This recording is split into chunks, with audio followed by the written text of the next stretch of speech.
Hello everyone, and welcome back to the continuation of the previous video regarding the development of personality in the conversation regarding the gray matter, that which one formulates upon the nucleation points, that which are as a cause or effect, or are the cause as the effect of disciplinary action.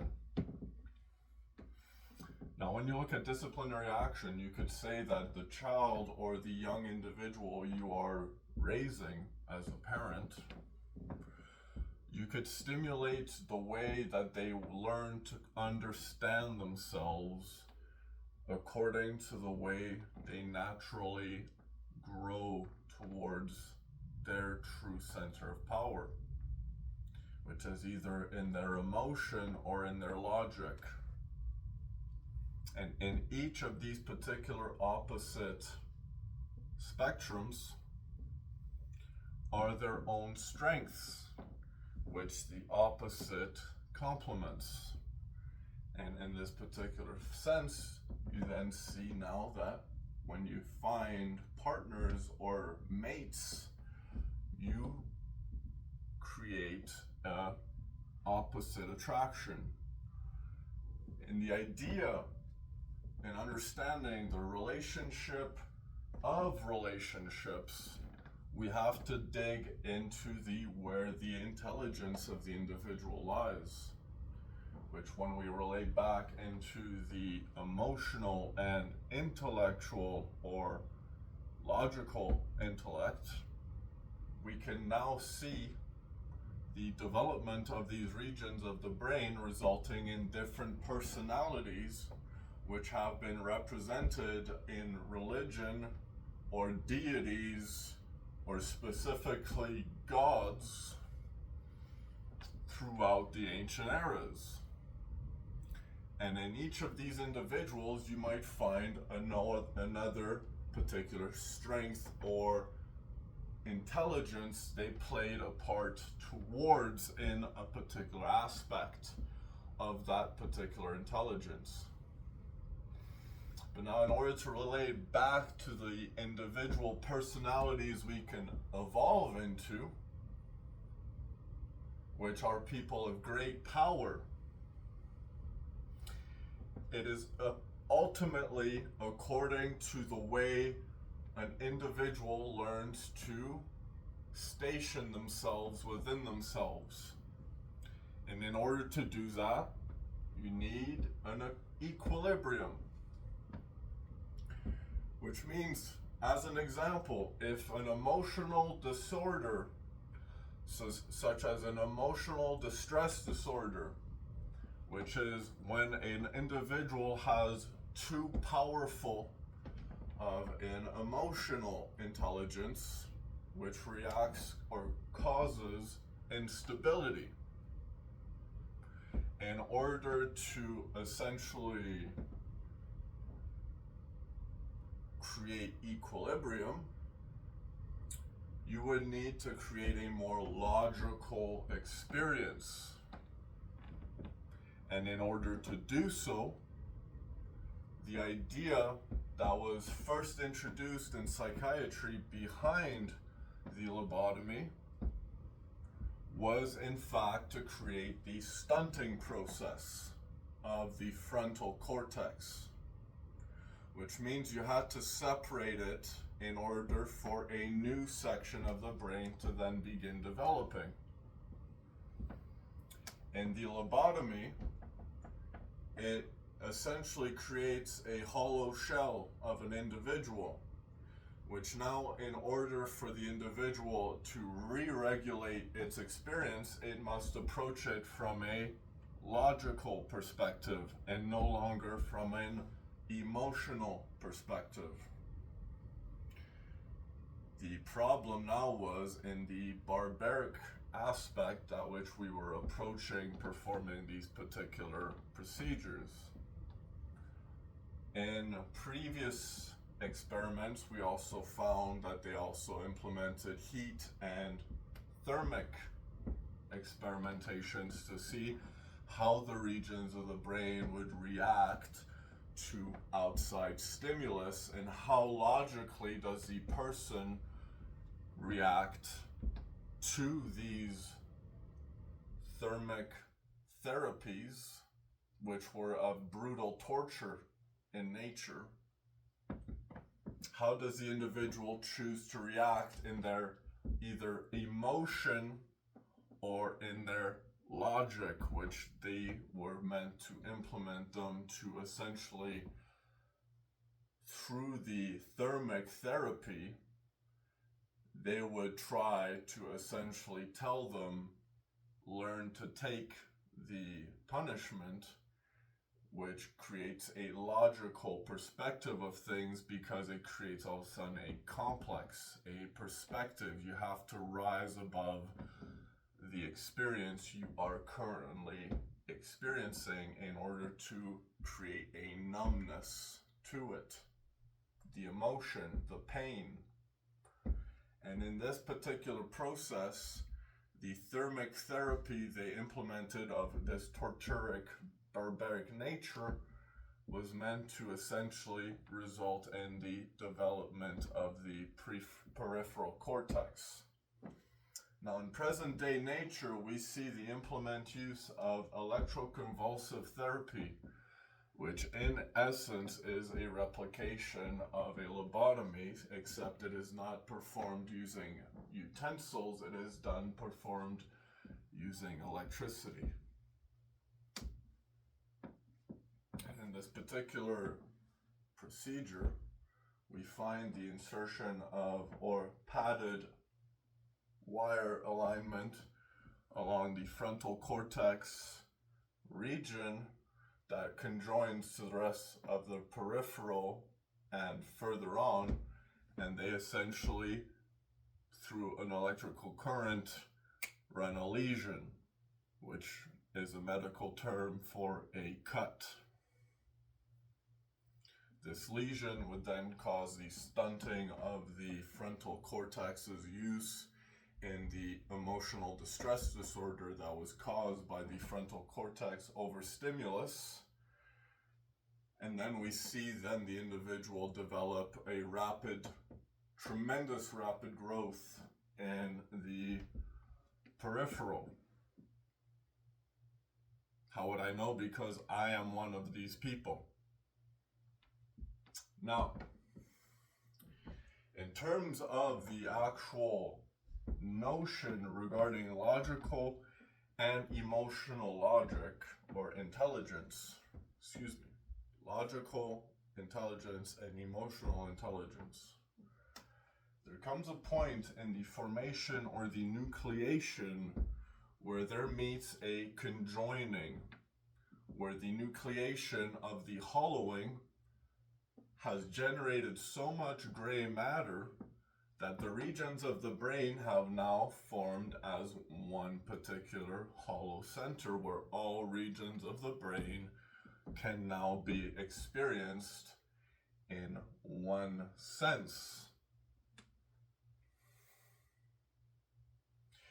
In this one particular sense is where we find the arising of higher states of consciousness.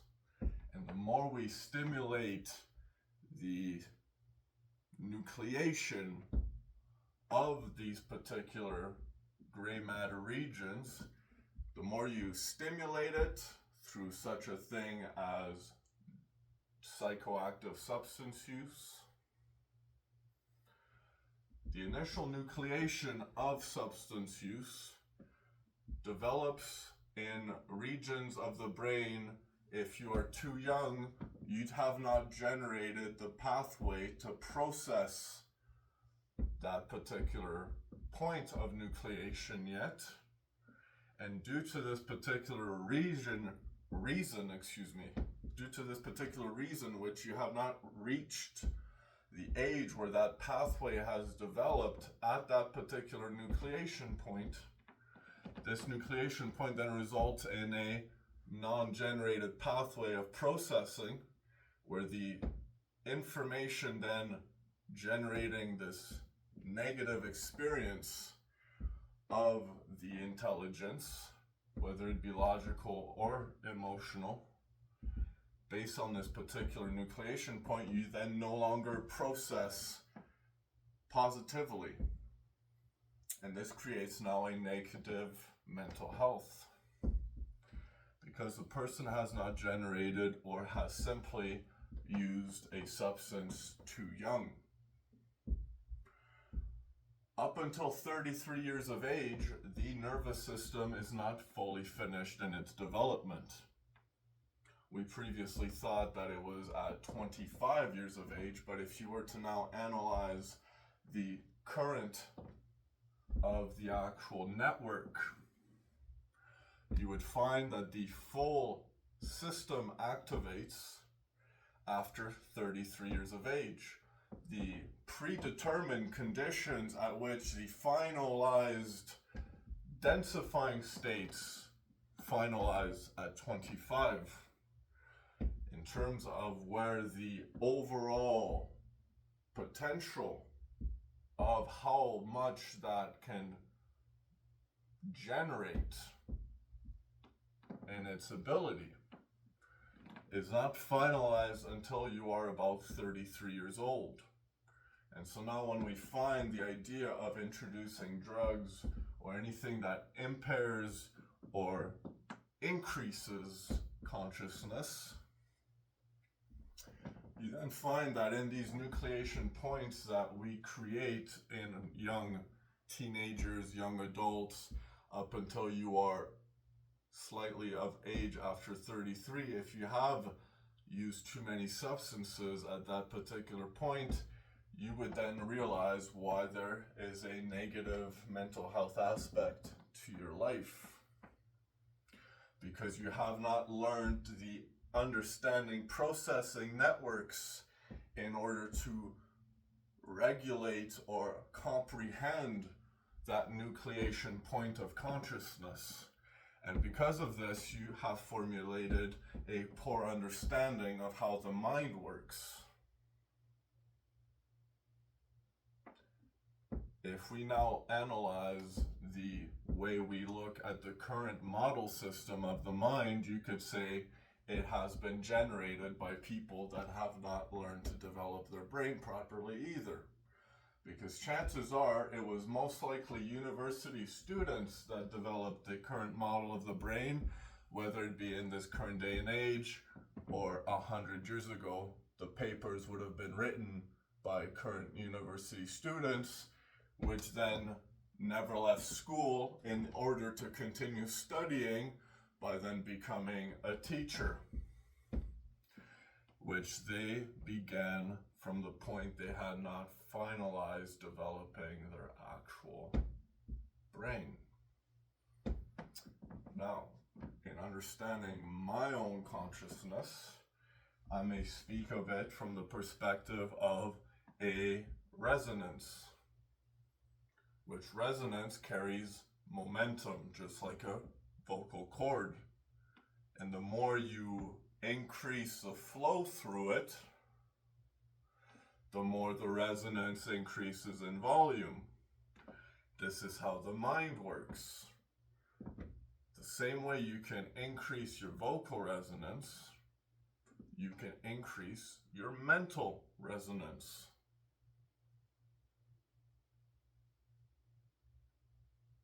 Now, to step away from that particular subject for a moment, if we may,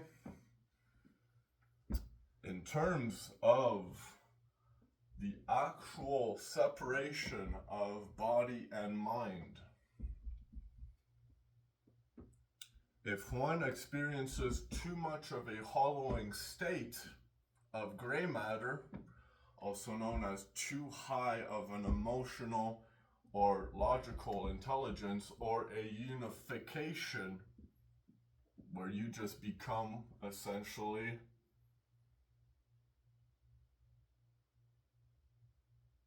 that one I have not nailed down yet. I'm still in the process of understanding myself. But the process essentially becomes echolocation, where through the generic or generation of static energy processed through the jaw, which, just like a lever as a pump, the more you activate this lever, the more you generate static energy, which results in now this static energy needing a place to go. And in this static energy, based on the chewing pattern you experience in your jaw, you would then either intake consciousness or you would expulse consciousness. Based around the melon of the forehead, the jaw mechanism of the bottom portion of the jaw, and the event where the electromagnetic field or electric impulse is relayed throughout the rest of space and time. Whether you use your vocal resonance or your mental voice, you are actively still speaking. The question now is, who can hear you? Because the more you develop the hollowness of the internal chamber of the brain, eventually it creates a portion of the person's experience where even when they are no longer speaking and simply thinking to themselves, the rest of the world can hear them. And they may perceive the rest of the world in return. This is the beginning experience of what is known as intuition. A sixth sense, if you wish, or the very first sense of the mental experience, which, if we now look at the five senses of the physical experience, in order to process physical reality relayed to the brain, we can then entail or dictate that there are now another five senses which are a part of the mental reality, which then intake information to relay to the brain.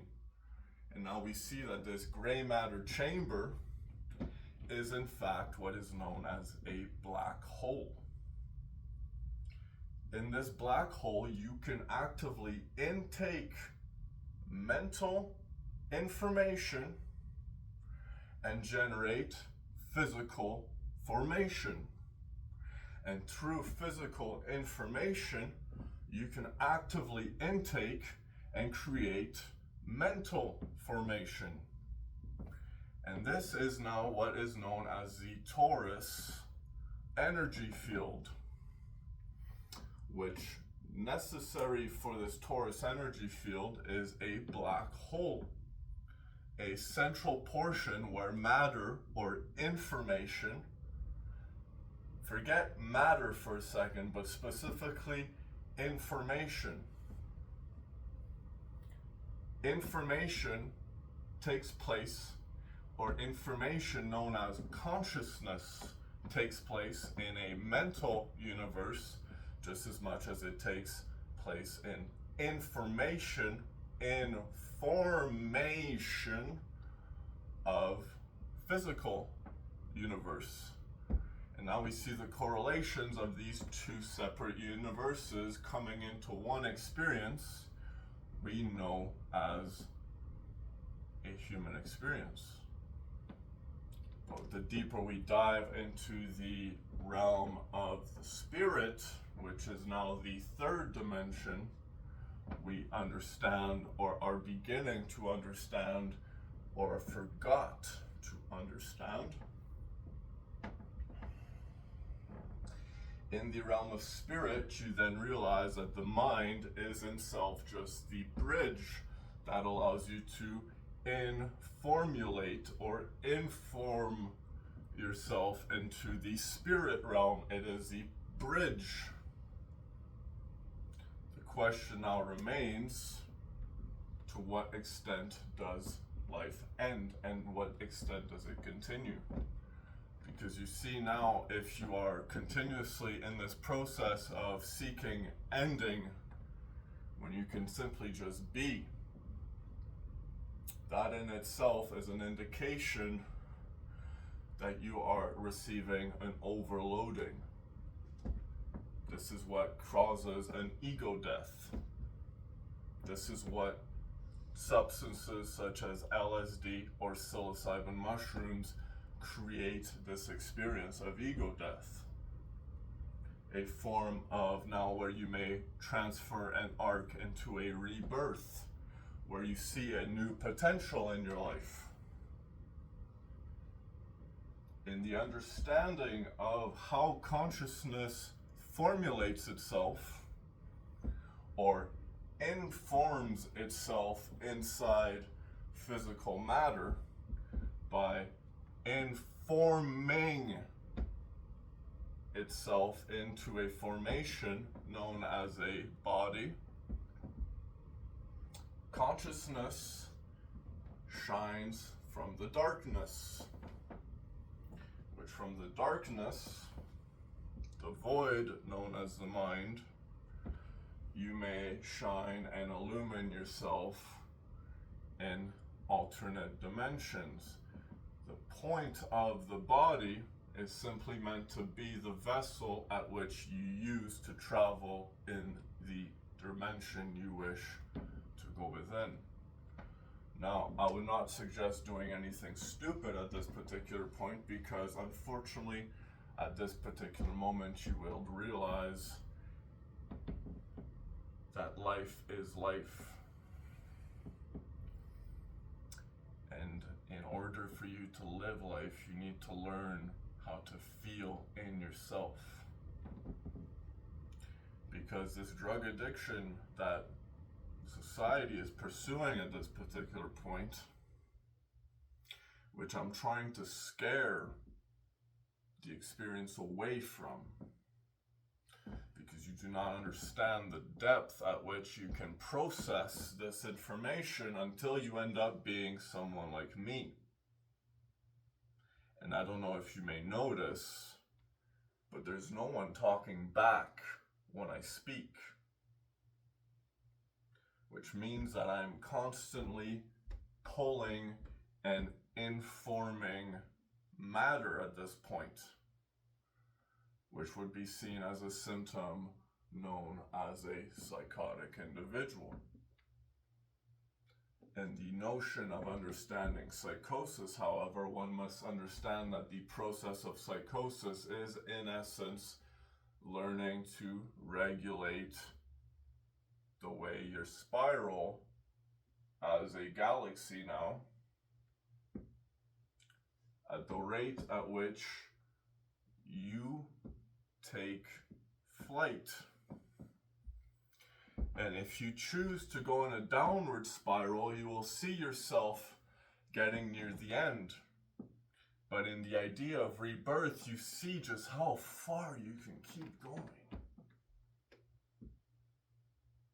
And that in itself is meant to give you strength. Because in the understanding of God, in the understanding that there is a plan, but nobody knows when the plan is finished. And it is only God that gets to dictate when the plan is finished. Thank you.